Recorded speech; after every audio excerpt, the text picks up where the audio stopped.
So I'd like you to come along on a little story journey with me today. So in the previous decade of my life, I was a yoga teacher, a meditation teacher, and a personal trainer. And as a trainer, I specialized in a couple of areas. I was a figure competitor and an athlete. And so I would help people with their performance, their functionality, their health goals, and their figure, their body shape, and their appearance. And I cannot tell you how many times people would come in to see me and I'd ask them about their goals and they would tell me, oh, I just want to have abs. And I thought it was such a curious perception that you could just come in and work on your abdominal muscles and just get abs.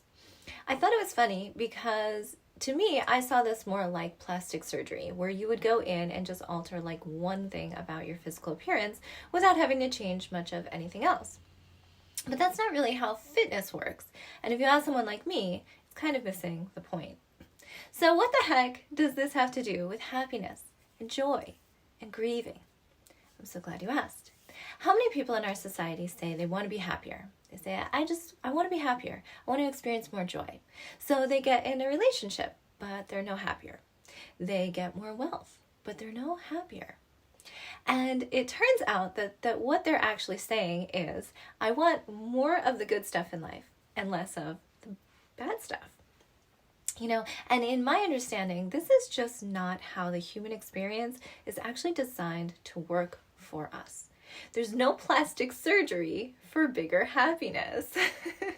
Well, there is, but this kind of happiness is known as the fleeting or temporary kind.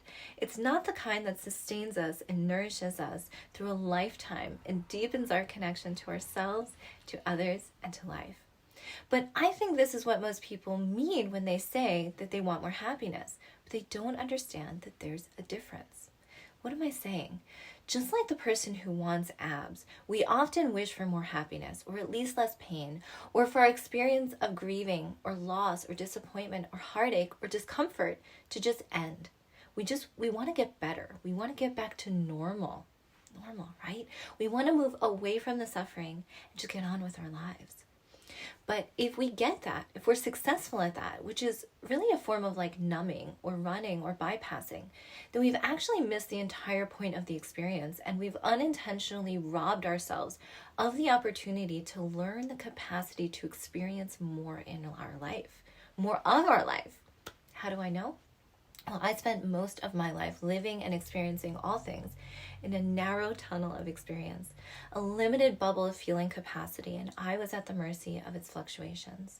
I was in this limited bubble, floating through life with the same limited scope of experience that most people have. I was happy when I ate a yummy meal, and sad when it was done and my tummy hurt. I was happy when my kids went to sleep for the night and I could relax, enjoy myself, get something accomplished. And I was really annoyed if they woke up and interrupted that time. I was happy when it was a birthday or a holiday, and sad when it was the day after the celebration and everything was a mess and less colorful and more lonely. I was happy when things were going well, and sad when things weren't. I'm sure you can relate. But like all people, of course, the problem is that life is always like this. Fluctuating happiness always comes and goes, and disappointments always manage to find us again and rob us of our precious happiness. But there is another way, another option, and another way of embracing and experiencing life. A way of being able to master our responses to the way that we experience the ever-changing stimuli of our lives. And loss, disappointment, and grief are one way through the threshold to a brighter, more technicolor experience. I'm teaching a workshop next week, and it teaches just this. So what changed for me? What awoke me from my numbed slumber? Well, my mom died. Now, I'd experienced loss before, like a lot, but they weren't quite close enough to me to like crack me open and make me succumb to the true nature of loss when we refuse to numb it or run from it or hide from it or try to beat it or control it. When you are willing to surrender, pain can open a doorway to an awakening to joy and pleasure in everyday life like you've never imagined. Don't get prescribed or numbed out of your grief experience. It's an initiation. The ability to go fully into the experience and then bring ourselves back out again, that is the measure of true health, both to be able to oscillate gracefully and to be able to hold the experience of dichotomy as a unified whole. This leads to a deeper and more meaningful experience of life on all levels.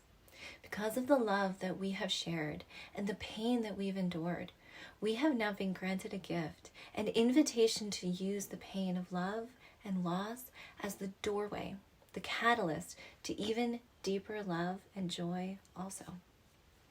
Join me next week for a 5-part virtual workshop over the course of 5 weeks where we will write, move, dance, play, and pray.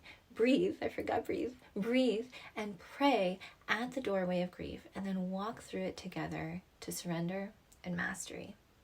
We will learn to take the pain of loss, grief, heartbreak, and disappointment and turn it into our greatest strength yet. Feeling is a superpower. Join me next week. Tickets are on sale now. You can use the code HEALING4YOU for a 10% discount. If you are experiencing grief, loss, disappointment, or heartbreak, and you want to learn to alchemize this experience to a deeper level of feeling and appreciation for life, then I hope you'll join me. I'm sending you so much love on your journey, and I cannot wait to share this with you. I love you, and I can't wait to see you there.